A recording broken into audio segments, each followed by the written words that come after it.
Boa noite, queridos irmãos. Graça e paz do nosso Senhor Jesus, amém? Se coloque de pé neste momento.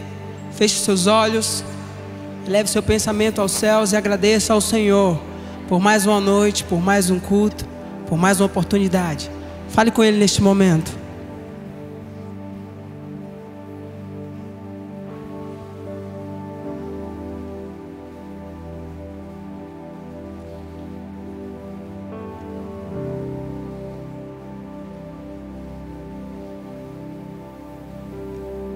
Nada se compara a Ti, Senhor, Deus grande e poderoso, rico em misericórdia, Deus amoroso, Deus poderoso, grandioso. Nada se compara a Ti, Jesus. E é para Te adorar, para bendizer o Teu santo nome, para prestar um culto sincero e verdadeiro a Ti, que nós como igreja estamos reunidos aqui neste lugar. Queremos dizer para o Senhor que queremos sair daqui de nenhuma outra forma a não ser cheios do Senhor, tocados pelo Teu Espírito Santo. Que o Teu Espírito, que já se faz presente neste lugar, e a Tua palavra nos afirma isso, que Ele possa fazer essa obra poderosa que apenas Ele é capaz de fazer. Moldar o nosso coração, transformar as nossas vidas, moldar o nosso caráter ao caráter de Jesus, moldar a nossa imagem, a imagem de Jesus. Que dia após dia possamos parecer cada vez mais contigo, ó Jesus. Que esse seja o desejo do nosso coração. Que os louvores que iremos tributar a Ti não sejam louvores apenas de lábios, mas que o nosso coração cante uma nova canção a Ti. Pois esse é o louvor sincero e verdadeiro que o Senhor deseja receber, e que chegará ao Teu trono com cheiro suave. Fala conosco, ó Senhor. Queremos ouvir a Tua voz, tão forte, suave e poderosa nesta noite, em nome de Jesus, amém. Vamos louvar e bendizer aquele que é digno de toda honra e de toda adoração, declarando que não há um outro nome, um nome igual ao nome do nosso Senhor Jesus.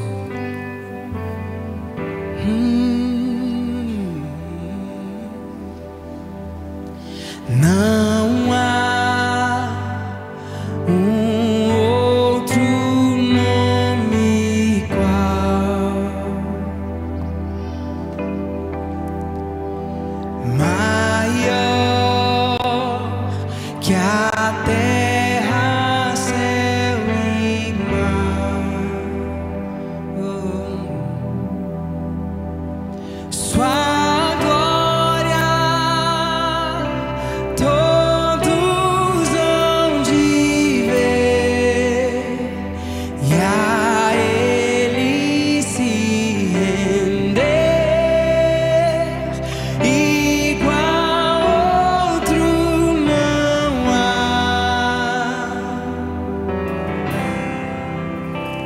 Sua face, diga, brilha. Oh, yeah. Sua graça eterna em amor. O Rei que soberano está, em glória reinará. Igual outro não há. Que verdade declare, erga os olhos, o Rei chegou, a luz do mundo nos alcançou, e não outro não. Ele é o Senhor, Cristo é o Senhor, o invencível reinando está.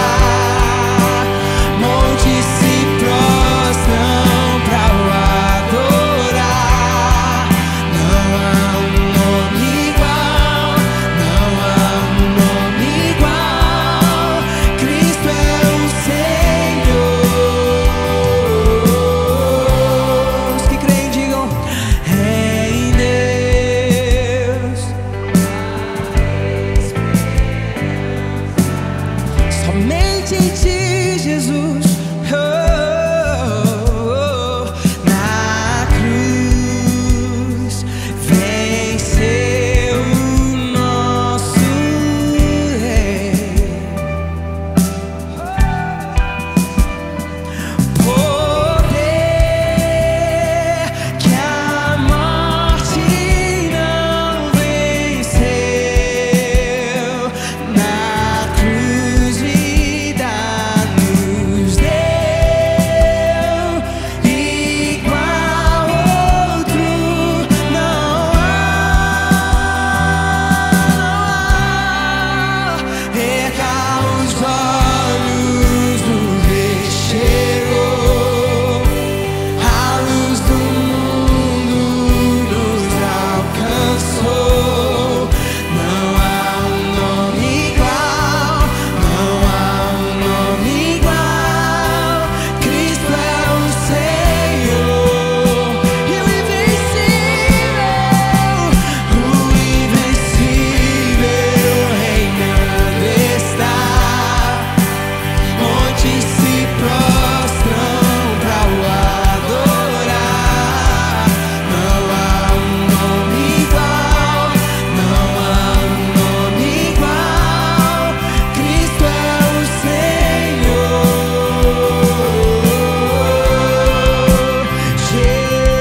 Jesus, e nada se compara a ti, Jesus.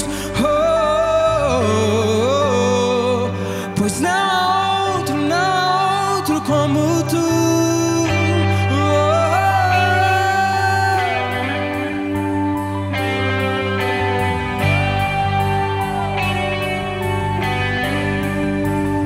Declare: com teu poder, cadeias se rompem, terra e céu adoram teu nome. O nome de Jesus, o nome de Jesus é santo, santo, santo. Com teu poder, cadeias se rompem, terra e céu adoram teu nome. O nome de Jesus, o nome de Jesus é santo, santo, santo. Erga os olhos, o Rei chegou, a luz do mundo nos alcançou. Não há um nome igual, não há um nome igual. Cristo é o Senhor, o invencível reinando está. Montes se prostram pra o adorar. Não há um nome igual, não há um nome igual, não há um nome igual, não há um nome igual. Jesus, não há outro nome como o teu, Jesus.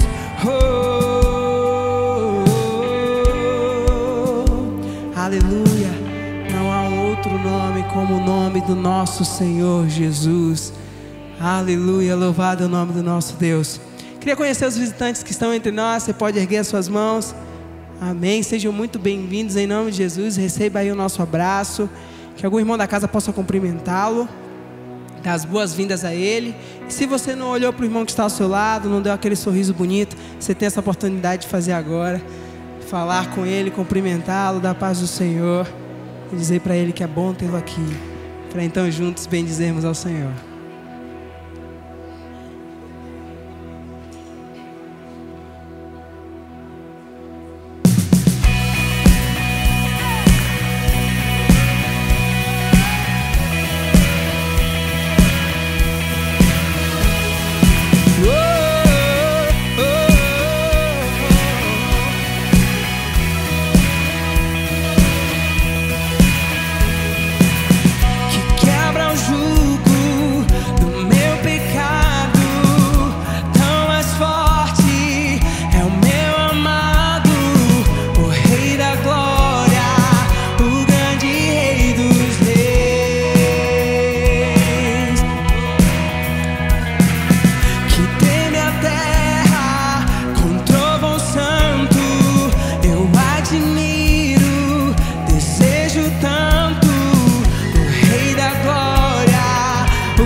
Cordeiro de Deus, digno é o Rei, digno é o Cordeiro.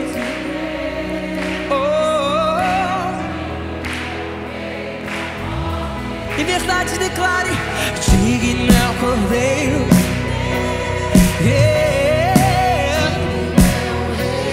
Oh, digno é o Cordeiro de Deus, digno, digno, digno. Oh, que tremenda graça, oh, que infalível amor, tomou meu lugar, a minha cruz levou, porque deu sua vida, yeah. Estou liberto, enfim. Oh, Jesus, eu canto pelo que fez por mim.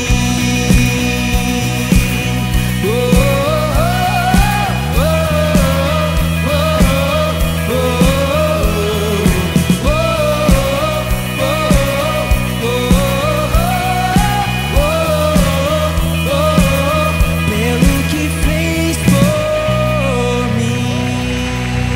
Somos gratos, Jesus, pelo teu amor e o teu sacrifício lá naquela cruz. Aleluia.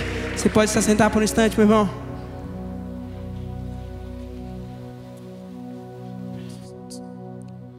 A graça e a paz do nosso Senhor Jesus Cristo. Amém, amada igreja? Eu sei que o dia foi puxado e cansativo, mas o seu amém podia ser mais forte. Amém, amada igreja? Glória a Deus por isso. Eu queria convidar você a abrir a sua Bíblia aí comigo, nesse tempo de oração. Queria compartilhar com os irmãos do Salmo, capítulo 51, Salmo do rei Davi. E com um só espírito, a mente focada em quem acabou de adorar esse Deus, sobre os seus benefícios e aquilo que Cristo fez por mim e por você. Muitas vezes nós precisamos nos reunir diante da presença de Deus, colocar o nosso coração diante dele e rasgar a nossa alma na sua frente, para que ele se compadeça de nós, amém? Então acompanha aí comigo, Salmo 51.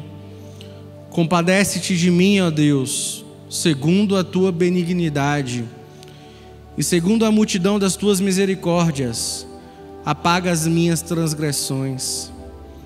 Lava-me completamente da minha iniquidade e purifica-me do meu pecado, pois eu conheço as minhas transgressões e o meu pecado está sempre adiante de mim.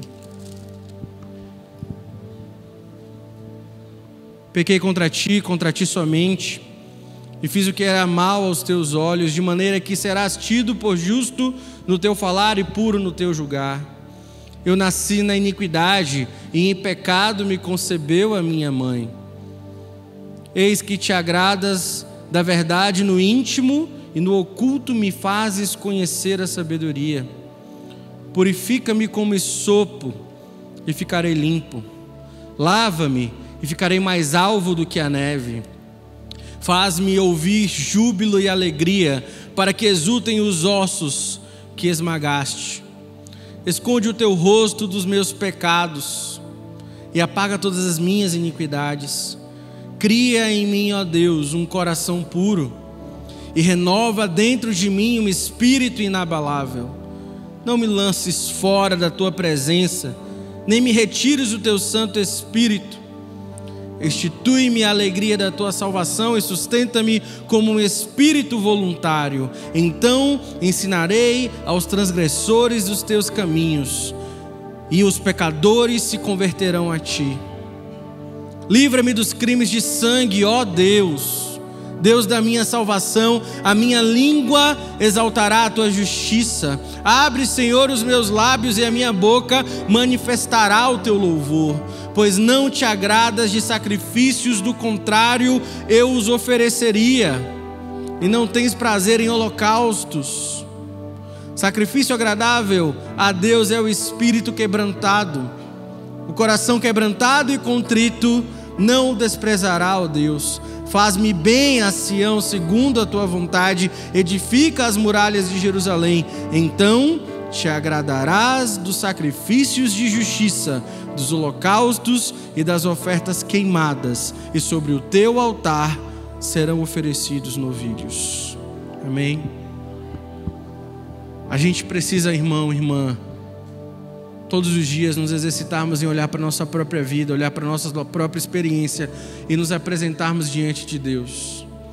Muitas vezes olhando para dentro do nosso próprio coração e percebendo que algumas coisas não estão em conformidade à sua palavra, não estão em conformidade à sua vontade. Eu queria convidar você nesse momento, meu irmão e minha irmã, daí de onde você estiver, seja aqui presencialmente, seja nos acompanhando aí pela internet, a se quebrantar diante de Deus, e que nós possamos, diante do Senhor, reconhecer os nossos pecados, confessar os nossos pecados diante do Senhor, para que Ele nos purifique e para que Ele nos encontre limpos. Amém? Ore ao Senhor aí de onde você está. Olha para a sua vida, apresenta a sua vida diante de Deus, confesse os seus pecados ao Senhor.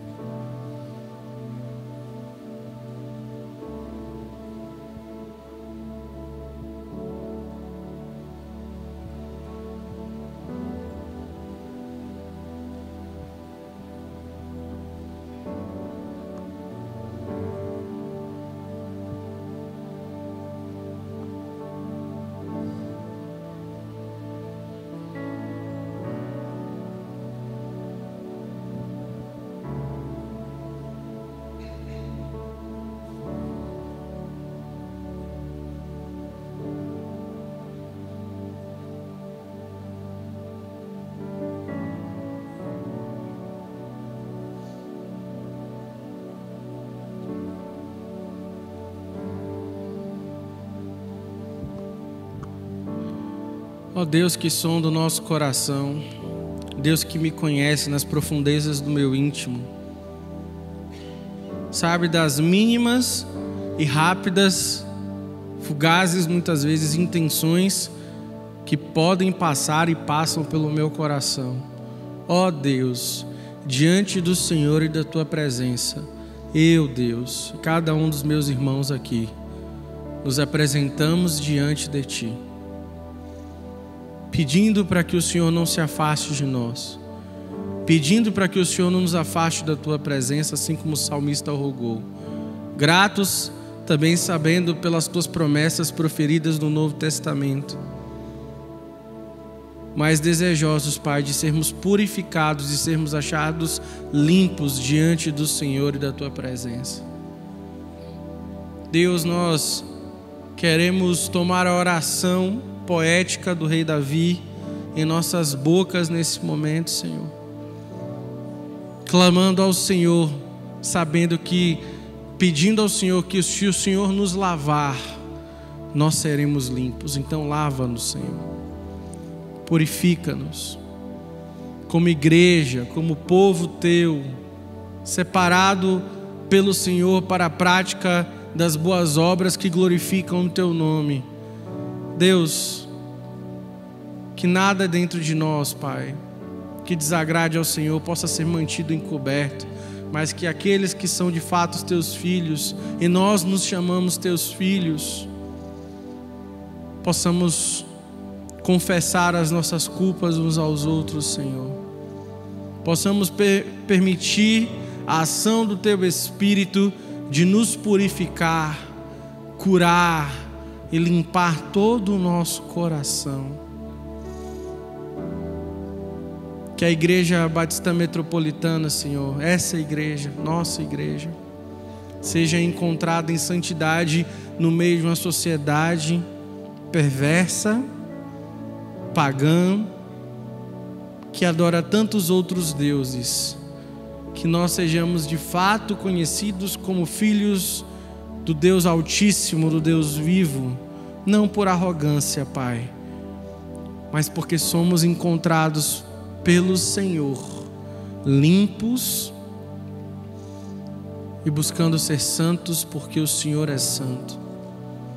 E assim eu clamo ao Senhor, Pai, que cada um que chegou aqui com as suas lutas, suas dificuldades, os seus desânimos de tanto lutar, às vezes de tanto apanhar, cada um desses possam ser renovados pelo Senhor e pelo Teu Santo Espírito.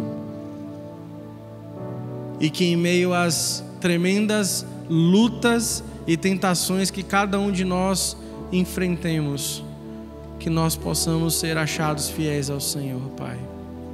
Nos capacita a sermos fiéis a Ti, por simples consequência da Tua fidelidade que já nos alcançou, que nós possamos ser fiéis a Ti, Pai, e que com pureza de coração louvemos e engrandeçamos o Seu santo nome. Assim nós clamamos ao Senhor, em nome de Jesus. Amém. Amém.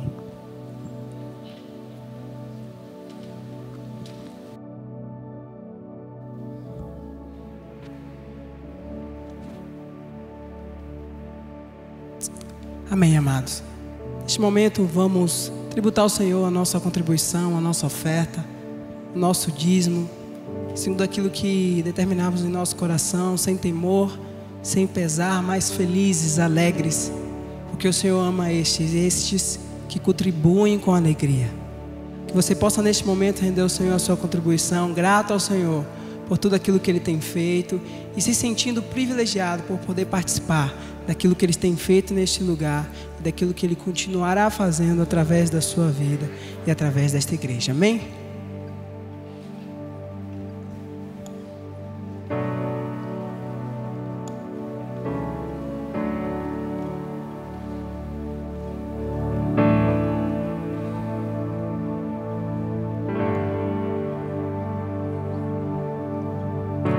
Tua voz me chama sobre as águas, onde os meus pés podem falhar,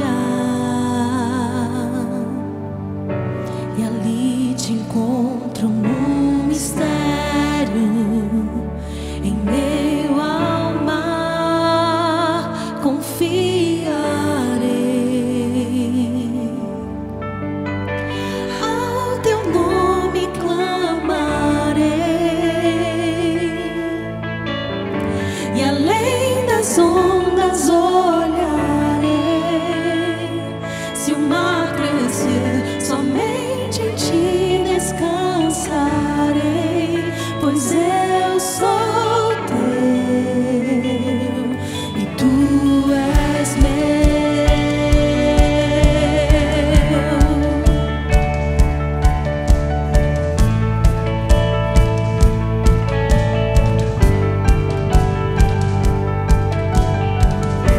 Tua graça cobre os meus temores, tua forte mão me guiará.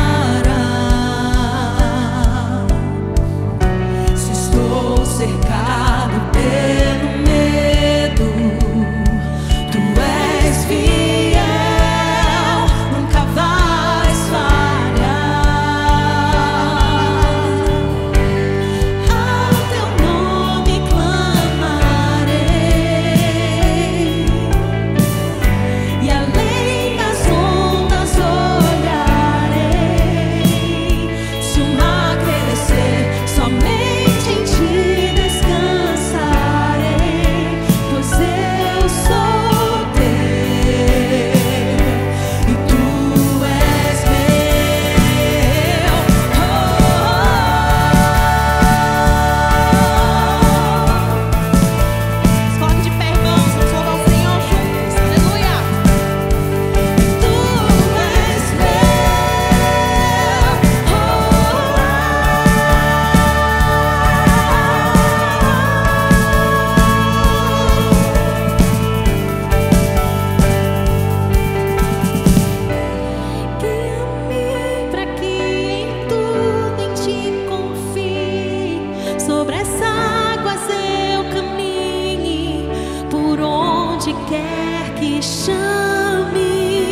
Senhor, derramando nossos corações, ó Pai, no Teu altar. Derramando nossas vidas, Senhor, em Tua presença, ó Pai. Estamos muito felizes, Senhor, e alegres por podermos fazer isso, ó Pai. Muitas pessoas em vários lugares, Senhor, deste mundo não podem fazer essa reunião para Te glorificar. Jesus, Te agradecemos, ó Pai, por Tua bondade, por Teu amor. Te agradecemos, Senhor Jesus, por Tua morte na cruz. Te agradecemos pelo Teu amor tão grande, Senhor, que foi capaz de se entregar por nós, ó Pai. Obrigada, obrigada, Senhor. Te entregamos, ó Deus, esses dízimos e ofertas aqui apresentados, ó Deus, na Tua casa, que venha a ser utilizado cada dia mais para a proclamação do Teu reino, Senhor. Usa as nossas vidas, Senhor, para Te glorificar onde quer que varmos, ó Pai, onde quer que formos, Senhor. Que as nossas vidas venham ser, ó Pai, luz do mundo, Senhor. Venhamos ser, ó Deus, sal da terra, ó Pai. Glorificamos, exaltamos o Teu nome, ó Pai. Fala aos nossos corações, Senhor. Estamos aqui para ouvir a Tua voz, aprender mais de Ti. Assim Te agradecemos, em nome de Jesus. Amém. Poder sentar, irmãos.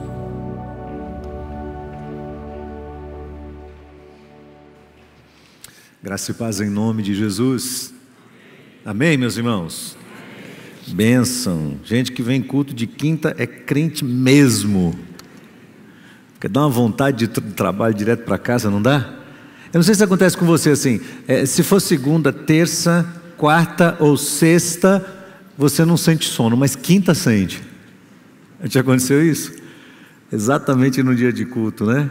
Mas que bênção, irmãos, que nós podemos estar juntos, que oportunidade feliz a gente tem de poder cantar canções como essas, no meio de uma semana cheia de lutas, de tribulações, de trabalho, de demandas, de responsabilidades, e a gente tem a oportunidade de alimentar a nossa fé, né? Uma oportunidade muito grande que Deus nos dá, de dar uma respirada no meio da semana. Então eu espero que Deus fale ao seu coração, continue falando com você nesta noite, e que as necessidades do seu coração possam ser supridas pelo Espírito Santo de Deus. Amém? Quantos são pais aqui? Levante a mão. Pais. Tá, vamos melhorar minha pergunta. Quantos são pais de filhos que têm até 12 anos? Até 12. Muito bem.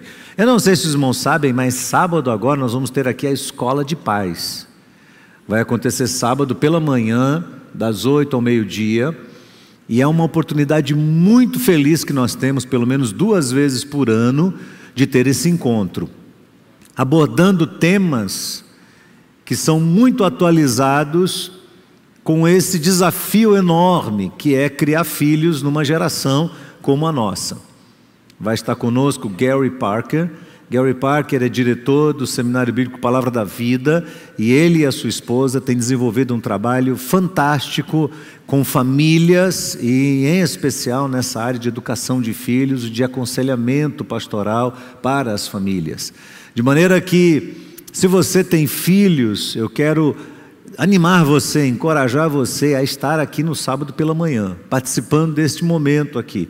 É gratuito, ninguém vai pagar nada, mas você precisa entrar no app da IBAN e inscrever lá o seu nome, porque a gente tem que saber quantas pessoas vão estar aqui por causa da dinâmica do trabalho. Então não perca essa oportunidade, vai ser agora, no próximo sábado, às 8 horas da manhã, das 8 ao meio-dia, meio-dia e meio mais ou menos, não é? No ano passado a gente se estendeu um pouquinho, mas foi tão precioso a última escola de paz que nós tivemos aqui, que já era quase 1h da tarde e ninguém queria ir embora. Estava todo mundo aqui presente, uma série de perguntas chegando, porque os pais sabem do grande desafio que tem nas suas mãos de poder criar seus filhos num contexto, às vezes, tão oposto, tão avesso à fé cristã. Então não perca essa oportunidade. Meus irmãos, eu queria falar sobre um sentimento do meu coração em relação à igreja do Senhor nos últimos tempos. Nós estamos vivendo dias de apostasia, e é natural que isso aconteça. Nós vamos ler um texto que mostra isso, mas o que me preocupa é quanto do sentimento de apostasia que existe no mundo é transportado ou transplantado para o nosso coração. E eu convido você a abrir a Bíblia em na primeira carta de Paulo a Timóteo, no capítulo 4. Nós vamos ler todo o capítulo, primeira carta de Paulo a Timóteo, capítulo 4. Vamos ler do verso 1 ao verso 16. É o capítulo inteiro, e você vai prestar bastante atenção nesses conselhos tão preciosos que esse texto vai trazer para cada um de nós. Todos encontraram? Digam amém. Amém mesmo? Que bênção. Vamos lá. O texto diz assim: ora, o Espírito afirma expressamente que nos últimos tempos alguns apostatarão da fé, por obedecerem a espíritos enganadores e a ensinos de demônios, pela hipocrisia dos que falam mentiras e têm a consciência cauterizada, que proíbem o casamento, exigem abstinência de alimentos que Deus criou para serem recebidos com gratidão pelos que creem e conhecem a verdade. Pois tudo o que Deus criou é bom, se recebido com gratidão, nada é recusável, porque é santificado pela palavra de Deus e pela oração. Expondo essas coisas aos irmãos, você será um bom ministro de Cristo Jesus, alimentado com as palavras da fé e da boa doutrina que você tem seguido. Mas rejeite as fábulas profanas e de velhas caducas. Exercite-se pessoalmente na piedade, pois o exercício físico tem algum valor, mas a piedade tem valor para tudo, porque tem a promessa da vida que agora é e da que há de vir. Fiel essa palavra, digna de inteira aceitação, pois é para esse fim que trabalhamos e nos esforçamos, porque temos posto a nossa esperança no Deus vivo, Salvador de todos, especialmente dos que creem. Ordene estas coisas, ensine-as. Ninguém o despreze por você ser jovem, pelo contrário, seja um exemplo para os fiéis na palavra, na conduta, no amor, na fé, na pureza. Até a minha chegada, dedique-se à leitura pública das Escrituras, à exortação, ao ensino. Não negligencie para com o dom que você recebeu. Não seja negligente para com o dom que você recebeu, o qual lhe foi dado mediante profecia, com imposição das mãos do presbitério. Medite estas coisas, dedique-se a elas, para que o seu progresso seja visto por todos. Cuide de você mesmo e da doutrina. Continue nesses deveres, porque fazendo assim, você salvará tanto a si mesmo como aos que o ouvem. Amém. Como é que a gente deve se comportar nos dias da apostasia? Ora, o que é apostasia? Eu preciso primeiro entender isso, pastor, me explica. O que é apostasia? Algumas palavras gregas, elas são bastante abrangentes. E você não consegue explicá-las apenas com uma palavra em português. Às vezes são necessárias várias palavras em português. Às vezes é necessário você montar uma frase inteira para que você consiga explicar uma só palavra grega, porquanto o grego é bastante abrangente. A palavra grega apostasis significa estar longe ou renegar. Mas ela vai além disso. Se você quiser entender bem, eu vou usar 3 palavras que ajudam a gente a entender o que é exatamente apostasia. Primeira palavra, negar. Segunda palavra, abandonar. E terceira palavra, revoltar-se. Vou repetir. Primeira palavra, negar. Segunda, abandonar. E terceira, revoltar-se.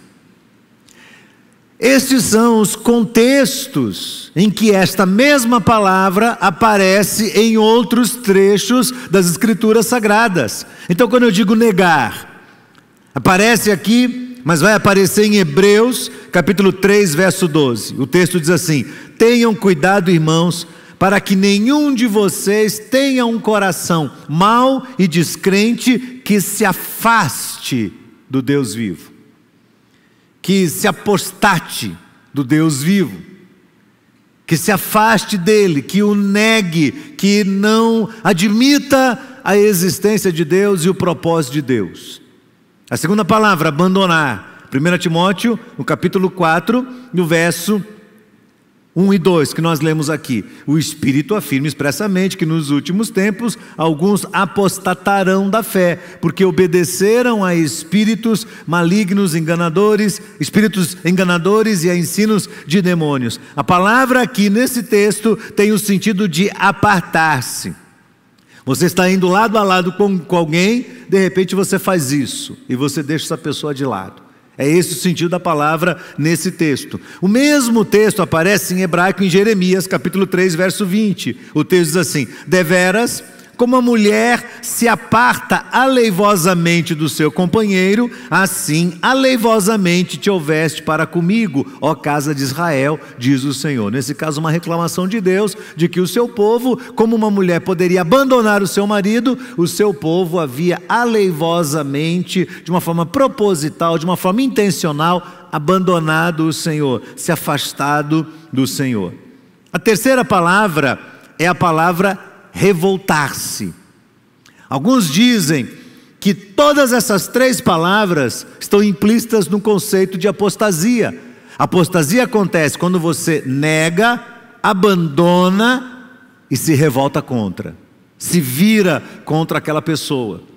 O texto revoltar-se está em 2 Tessalonicenses, capítulo 2, verso 3 e 4. O texto diz assim: ninguém de modo algum os engane, porque isso não acontecerá sem que primeiro venha a apostasia e seja revelado o homem da iniquidade, filho da perdição, o qual se opõe e se levanta contra tudo que se chama Deus ou é objeto de culto, ao ponto de assentar-se no santuário de Deus, apresentando-se como se fosse o próprio Deus. Então ele não só nega, não só se afasta, mas também se posiciona contra e começa a combater aquele conceito, aquela pessoa, ou nesse caso, o próprio Deus. E o texto diz que ele não só se revolta contra Deus, mas ele se revolta também, preste atenção, contra todo objeto de culto. Tudo aquilo que a igreja deveria fazer, que agrada a Deus, o apóstata passa a odiar, passa a não desejar e passa a lutar contra, se opor. Esse é o sentimento de revolta ou rebelião. E essa atitude de rebelião é uma atitude de desespero, de desapontamento, de frustração. Ela vem somada de ira, ela vem carregada de desconfiança da soberania de Deus, da justiça de Deus, da retidão do caráter de Deus. E por causa disso a pessoa se posiciona contrária, não só a Deus, mas a todos os demais elementos que podem representar a figura de Deus. Deixa eu explicar isso num exemplo familiar.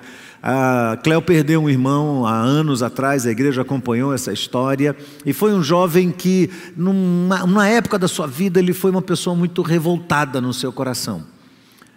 Mas num determinado momento, ele creu no Evangelho, ele começou a seguir o Evangelho, ele começou a viver para Deus, e quando ele perdeu a esposa dele num câncer no seu cérebro, ele ficou tão revoltado, que ele não só se afastou, mas ele se afastou de todos e de todo mundo que poderia representar esse Deus. Você entende isso? Então, o sentimento que ele tem de mágoa em relação a Deus, ele agora mostra essa mesma mágoa, esse mesmo sentimento em relação a qualquer pessoa, qualquer culto, qualquer objeto que possa relembrar a pessoa desse Deus. A Bíblia conta vários exemplos de pessoas que num determinado momento da sua vida experimentaram a rebelião contra Deus. Um deles foi Saul. E em várias situações da sua vida, Saul desobedeceu ao Senhor e se rebelou contra o Senhor, apostatou da sua confiança em Deus. Uma delas acontece quando ele foi chamado por Deus a destruir os amalequitas e tudo o que eles tinham, e Saul foi, cumpriu o seu papel, mas pegou todos os despojos, pegou o ouro, pegou animais, pegou tudo e trouxe para si. Lá pelas tantas ele encontra com o profeta Samuel. E o profeta Samuel, sendo usado por Deus, repreende duramente Saul, dizendo assim, está em 1 Samuel 15, 22 e 23, ele diz assim: será, porque olha a desculpa que Saul deu, quando ele falou assim, você fez o que Deus mandou? Saul disse, fiz. Aí o Samuel falou assim, e que balido é esse que eu estou ouvindo de ovelhas? E que mugido é esse das vacas? Que barulho é esse? Aí o Saul diz assim, não, eu trouxe os animais para sacrificar para Deus. E o Senhor usa a boca de Samuel para dizer assim, será que o Senhor tem mais prazer em holocaustos e sacrifícios do que não obedecer a sua palavra? Eis que obedecer é melhor que sacrificar, e ouvir é melhor do que a gordura de carneiros. Agora ouça o resto, porque a rebelião, leia comigo, porque a rebelião é como pecado de feitiçaria, e a obstinação é como idolatria e culto aos ídolos do lar. Então uma pessoa que se rebela contra Deus, ela não é diferente de alguém que deliberadamente pratica a feitiçaria. A rebelião, esse sentimento de revolta contra uma autoridade estabelecida por Deus. Quando Paulo desenvolveu seu ministério ali na região de Tessalônica, algum tempo antes de escrever essa carta, os irmãos em Tessalônica esboçaram duas reações diferentes, que Paulo começa a corrigir nessa carta de Tessalonicenses. Na carta de Tessalonicenses, houve de imediato duas reações. A primeira é que alguns imaginaram que o tempo da apostasia já era aquele tempo presente, já havia chegado. E Paulo diz assim, em 2 Tessalonicenses, no capítulo 2, verso 1 e 2, Paulo diz assim, não, peraí, o tempo ainda não chegou. Ele diz assim, 2 Tessalonicenses 2, de 1 a 2, ele diz assim, irmãos, no que diz respeito à vinda de nosso Senhor Jesus Cristo e a nossa reunião com Ele, pedimos que vocês não se deixem demover facilmente do seu modo de pensar e nem fiquem perturbados, quer por espírito, quer por palavra, quer por carta, como se procedesse de nós, dando a entender que o dia do Senhor já chegou. Ninguém de nenhum modo os engane, porque isso não acontecerá sem que primeiro venha a apostasia, seja revelado o homem da iniquidade, filho da perdição, o qual se opõe ao que se levanta, a tudo que se levanta e tudo o que se chama Deus ou é objeto de culto, ao ponto de assentar-se no santuário de Deus. Então veja, o que ele está dizendo é, calma, esse tempo ainda não chegou, porque um grupo estava dizendo, não, já chegou, teve até alguns que pararam de trabalhar e começaram a viver às custas dos outros irmãos. Veja você, não, Jesus vai voltar amanhã, então ele não ia mais trabalhar, aí ia visitar os irmãos meio-dia, 6 horas da tarde, né? Chegava lá, ô irmão, estava passando aqui, lembrei de você, lembrou nada, sentiu o cheiro da panela de feijão e foi para lá. E Paulo se vê forçado a corrigir isso. Então ele vai escrever mais para frente o seguinte, eu estou aqui na carta errada, 2 Tessalonicenses, capítulo 3, verso 6, ele diz assim, irmãos, em nome do Senhor Jesus Cristo, ordenamos a vocês que se afastem de todo irmão que vive de forma desordenada não segundo a tradição que vocês receberam de nós, porque vocês mesmos sabem como devem nos imitar, visto que nunca vivemos de forma desordenada quando estivemos entre vocês, nem jamais comemos pão às custas dos outros. Pelo contrário, trabalhamos com esforço e fadiga de noite e de dia, a fim de não sermos pesados a nenhum de vocês. Não que tivéssemos o direito de receber algo, mas porque nós tínhamos em vista apresentar a nós mesmos como exemplo para que vocês nos imitassem. Porque quando estávamos com vocês, ordenamos isto: se alguém não quer trabalhar, também não coma. Quer trabalhar? Não quer trabalhar? É preguiçoso? Não coma, fique com fome. Pois de fato ouvimos que há entre vocês algumas pessoas que vivem de forma desordenada, não trabalham, mas se intrometem na vida dos outros. A essas pessoas determinamos e exortamos no Senhor Jesus que, trabalhando tranquilamente, comam do seu próprio pão. Então olha só a sutileza desses irmãos. Eles diziam: Jesus vai voltar amanhã. Então pararam de trabalhar. Não cuidavam mais das suas casas, não cuidavam mais das suas famílias, e queriam que os mais ricos dividissem com ele o seu próprio pão. Então esse era um extremo. Por outro lado, havia também, e vai haver sempre, irmãos, aqueles que não acreditavam, e que ainda não acreditam nos nossos dias, na predição do fim dos tempos.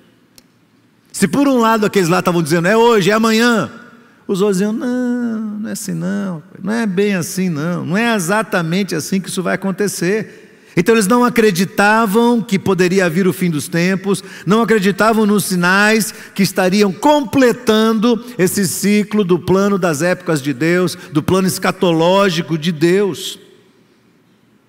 Seria um exagero se eu dissesse que nós estamos vivendo nesse momento, que nós estamos atravessando um período de grande importância histórica para o plano de Deus, que vai alterar de uma forma significativa tudo o que vai acontecer daqui para frente.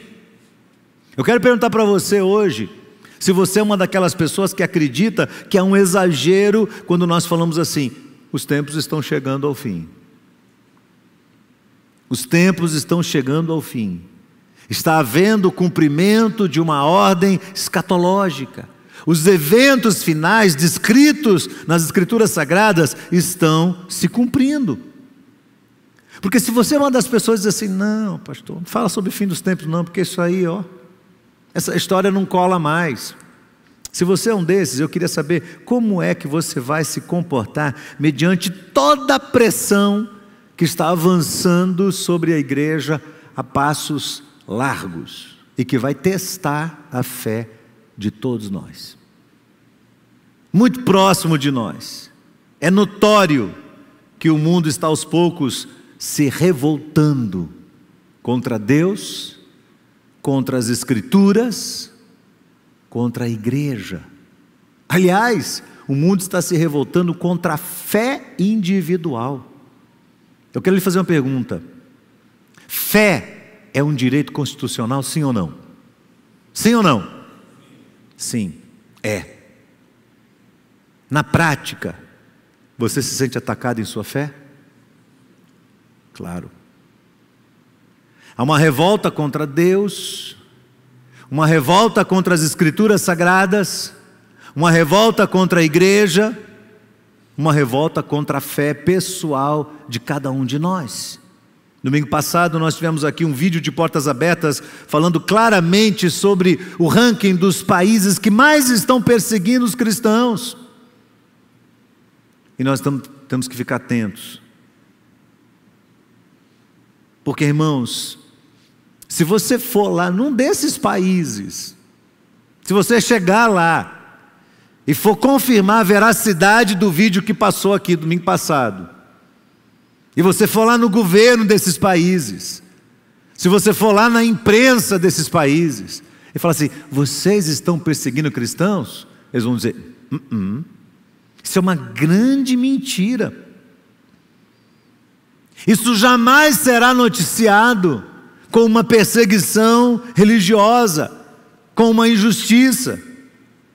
Eles vão dizer que houve fraude por parte daquelas pessoas, que estão presas porque cometeram crimes, contravenções, porque mereceram. Enfim, você não vai encontrar indícios de injustiça, de crueldade, de perseguição cristã.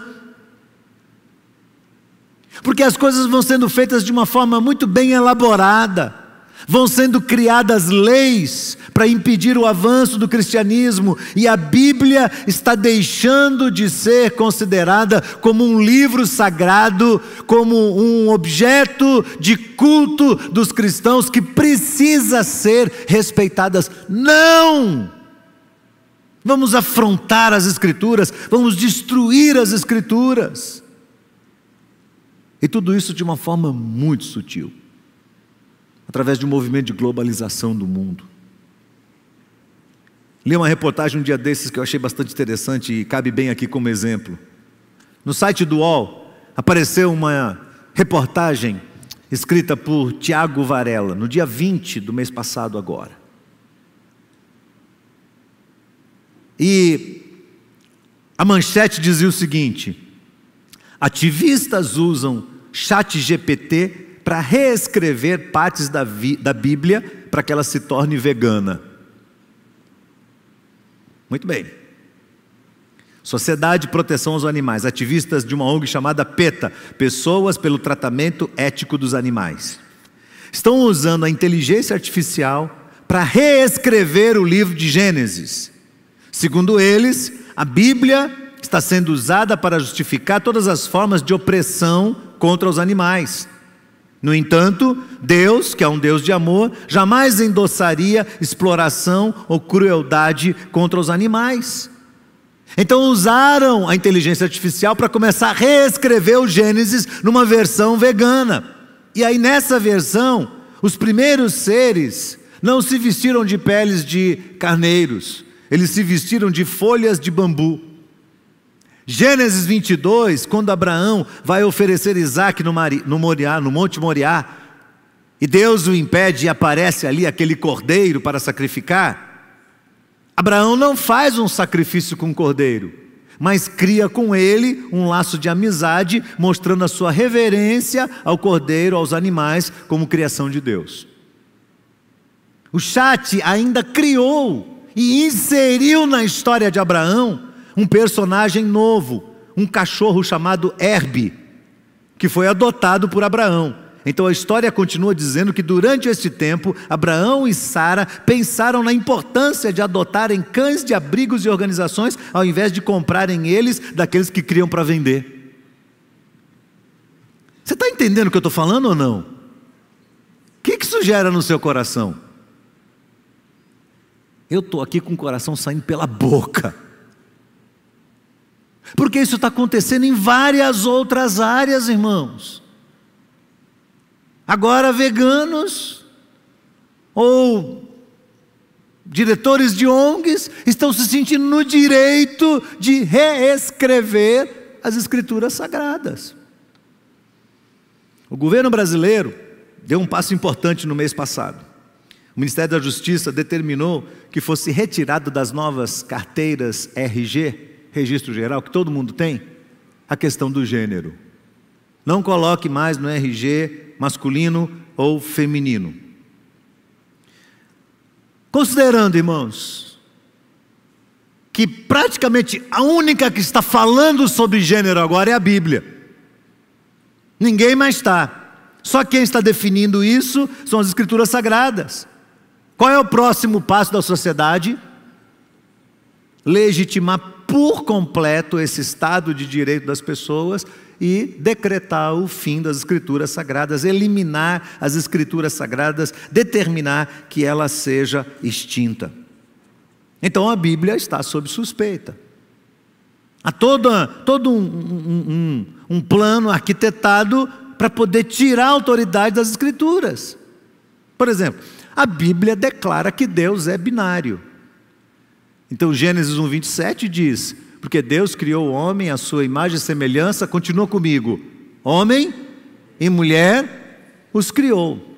Depois lá em Gênesis 2:26 diz assim: por isso deixará o homem, seu pai e sua mãe, se unirá à sua mulher, e os dois, homem e mulher, serão uma só carne. A Bíblia é a única que está falando isso.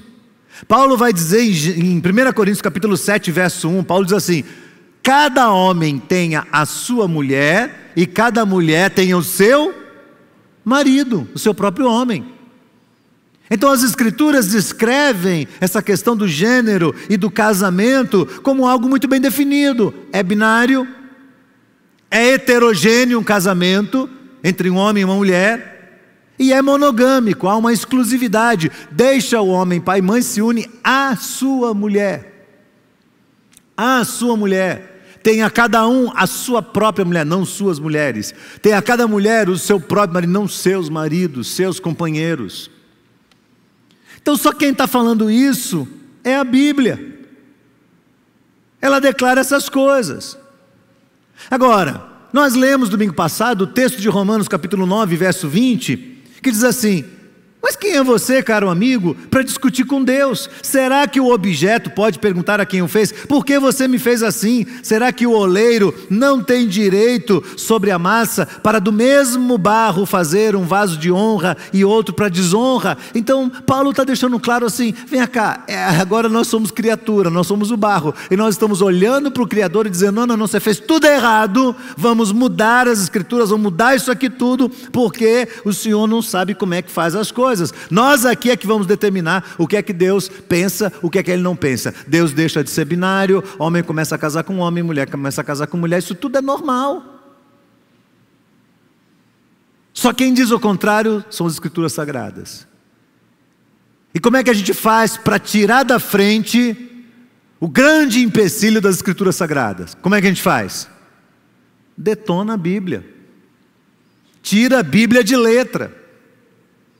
Como é o nome disso? Rebelião. Como é o nome disso? Apostasia. E nós estamos vivendo esse período, irmãos. Então estamos chegando no fim? Estamos. As coisas estão apertando? Estão. O amor está se esfriando? Está. Haverá nos últimos dias fé na terra? Não, não haverá. O que é que vai haver? Nação contra nação, reino contra reino, fome, pestes, terremotos. Isso tudo vai acontecer.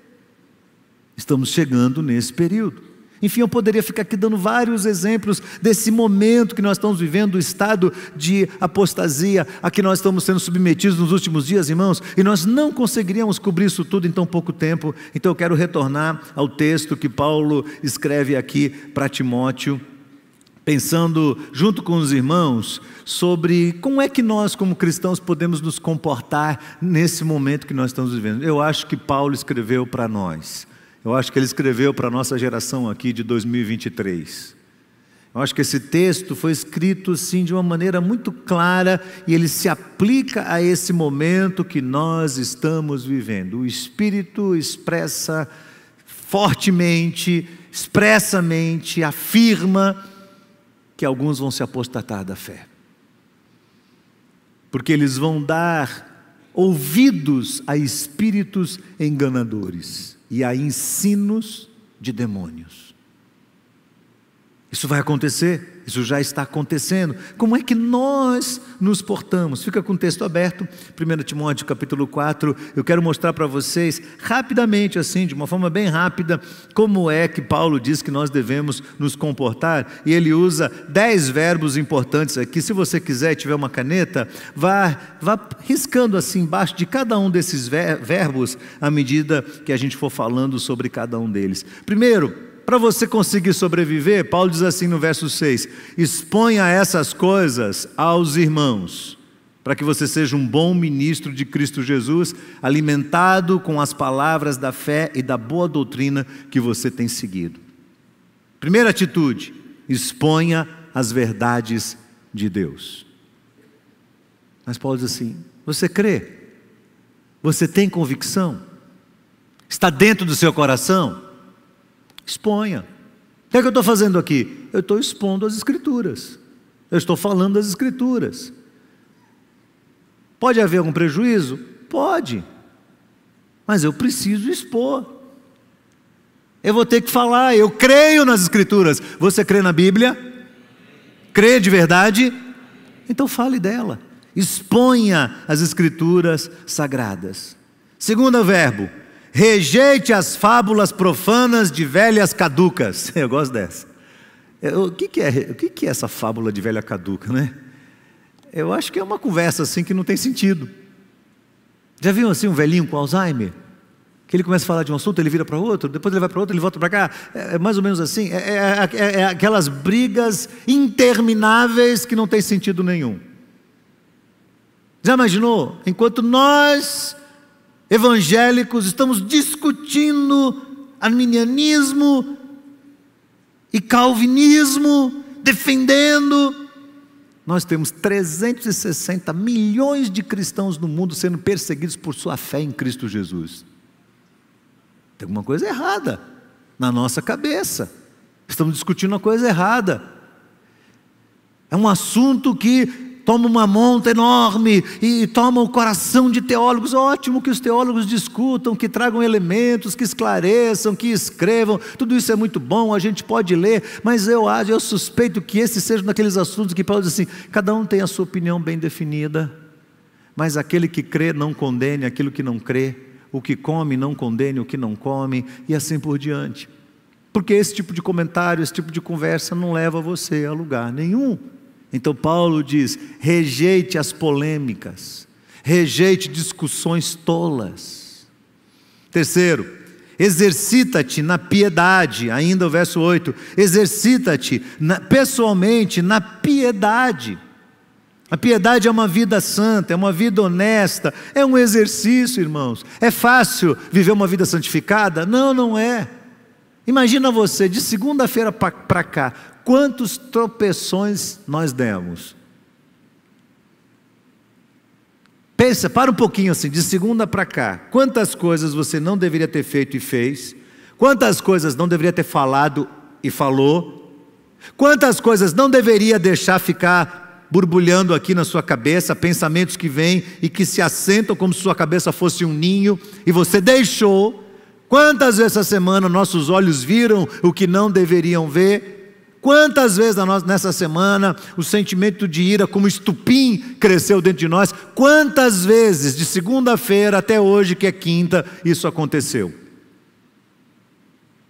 Quantos podem dizer assim, mais de 3 vezes? Levante a mão. 4, 5, 6, 8... somos nós. Essa luta constante contra a santidade. E Paulo diz: continua nesse exercício. Não pare. Há um verbo aqui no gerúndio. Continue se exercitando. Continue lutando contra esse sentimento no seu coração. Versos 11 e 12, ele diz assim: ordene essas coisas, ensine-as. Ninguém despreze você por ser jovem. O que Paulo está dizendo é: não se permita ser menosprezado por causa da sua fé. Não permita que as pessoas menosprezem você por causa da sua fé e das suas convicções. Você não vai sair brigando com as pessoas, mas entenda uma coisa: o fato da pessoa achar que porque você é um cristão, você é alienado, você é tonto, você é ultrapassado, você não é inteligente, você não é um pensador, não interessa o que as pessoas pensam.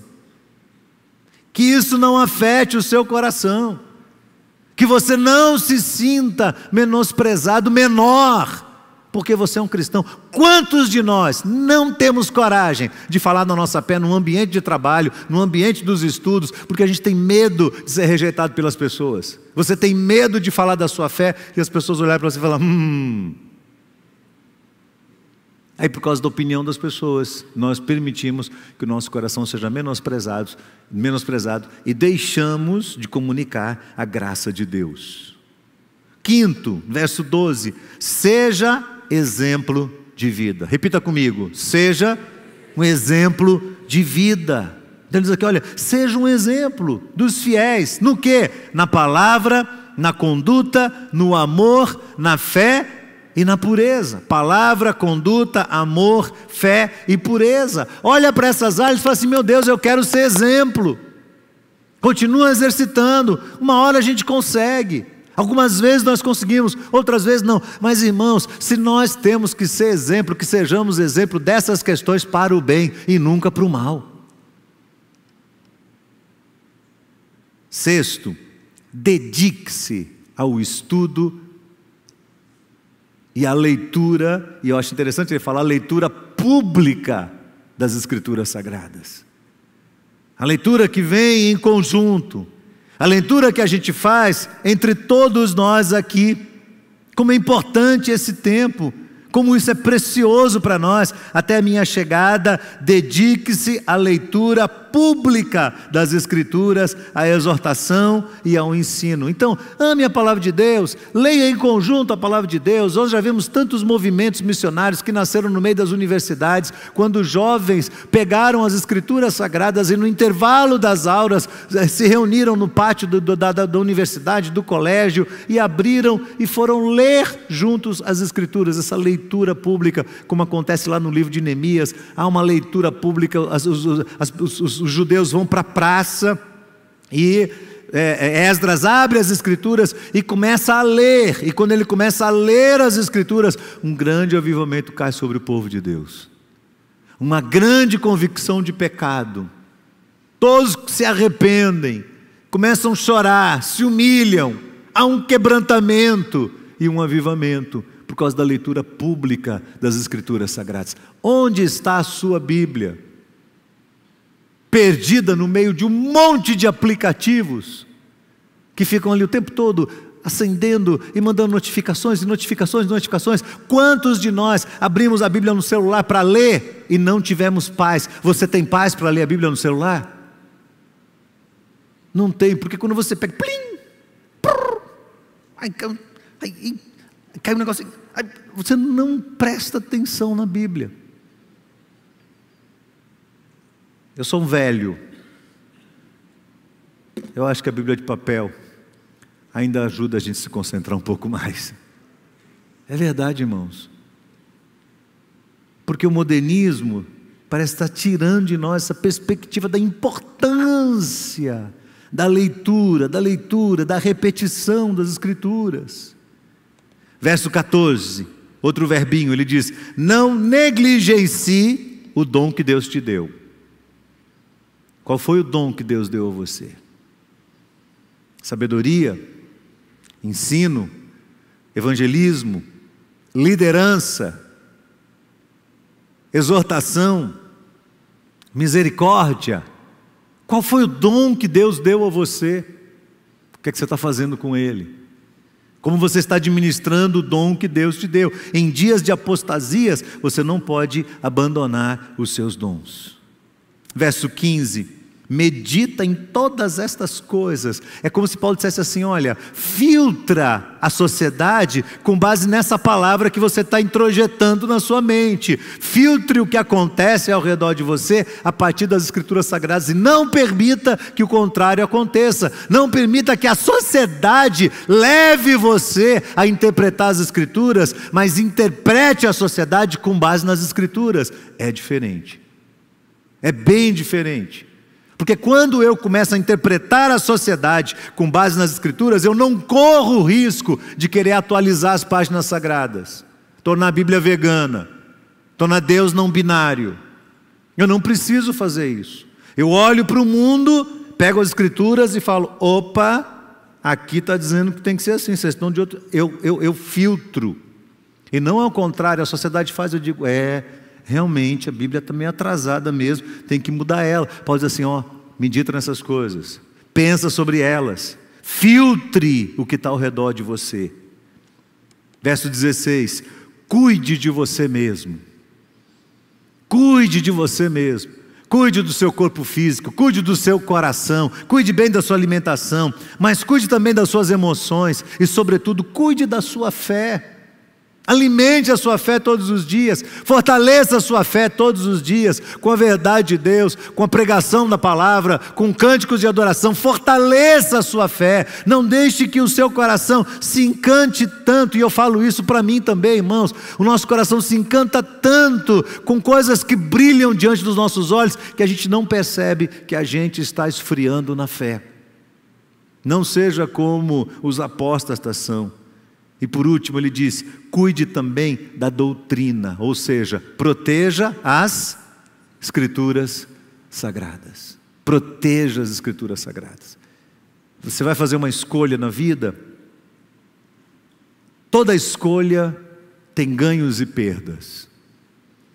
Às vezes vale a pena a gente perder, humanamente falando, para que a gente proteja a palavra de Deus. Porque na hora que as coisas apertarem, a única coisa que vai sustentar a nossa vida é a poderosa palavra de Deus. Mais nada, nem ninguém, nenhum político vai fazer isso. Só quem vai sustentar você na hora do grande aperto é a palavra de Deus, que é poderosa para nos ajudar a discernir os nossos pensamentos e os nossos sentimentos. Paulo termina dizendo, fazendo isso, você vai salvar você mesmo e salvar os outros também. Deus nos ajude, né, irmãos? Em dias de apostasia, que nós possamos expor as verdades de Deus, rejeitar polêmicas, nos exercitar na santidade e piedade, não nos permitir ser menosprezados pela nossa fé, ser um exemplo de vida, no amor, na fé, na palavra, na pureza, na conduta, que nós possamos nos dedicar à leitura pública e ao estudo particular das Escrituras Sagradas, que nós não negligenciemos o dom de Deus que Ele deu a cada um de nós. Cristãos que estão enterrando os seus dons, estão matando a sua própria fé. O serviço faz parte do reino de Deus. Se você tem um dom e você não coloca na prática, você está matando sua fé. Não é seu dom, você está matando sua fé. Medite nessas coisas todos os dias. Cuide de você mesmo, da sua fé, e cuide da doutrina do Senhor também. Vamos ficar de pé?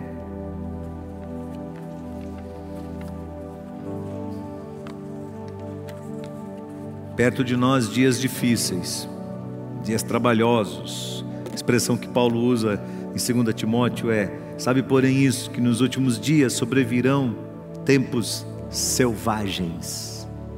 Selvagens.